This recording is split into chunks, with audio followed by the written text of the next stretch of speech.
జనరల్‌గా టైం బావుంటే హీరోలు అవుతారు అంటుంటారు బయట కొంతమంది. కానీ టైమింగ్ బావుండి హీరో అయినోడు నవీన్ పోలిశెట్టి. అంటే ఎంత టైమింగ్ అంటే నాకు తెలిసి ఓ 1 ఇయర్ బ్యాక్ రెగ్యులర్‌గా మాట్లాడుతుంటాను నవీన్‌తో నేను. యాక్సిడెంట్ అయింది మనోడికి. అందరికి తెలుసో తెలీదో సాలిడ్ యాక్సిడెంట్. చెయ్యి, కాలు ఎక్కడెక్కడ విరిగిపోయినాయి. తర్వాత కర్టెసీగా మాట్లాడుతుంటే అన్న ఇరిగిపోయింది పక్కన పెడితే ముందు రైటర్స్ కావాలన్నా నాకు రికార్డ్స్ ఎరగదీయడానికి అంటున్నాడు. రైటర్స్ ఏంటి తమ్ముడు నువ్వు ముందు యాక్సిడెంట్ అయింది బెడ్ మీద రసీదు లేదన్నా నాకు రైటర్స్ కావాలంటే నాకు తెలిసిన ఒక ముగ్గురు నలుగురిని సజెస్ట్ చేసి పంపించా. మళ్ళీ ఫోన్ చేశాడు. అన్న సరిపోవట్లేదన్న ఇంకెవరో కావాలని.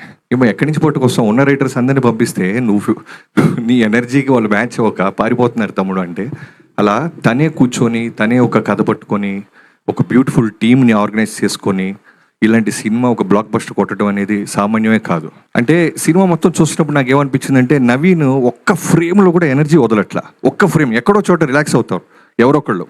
డైరెక్టర్ అయినా సరే, టెక్నీషియన్స్ అయినా, యాక్టర్స్ అయినా ఎక్కడో చోట 1 ఫ్రేమ్ వదిలేస్తాం. వదలట్లేదు అతను. నమ్మి నమ్మి నమ్మి నమ్మి నమ్మి ఎనర్జీతో బౌన్స్ అవుతానే ఉన్నాడు బౌన్స్.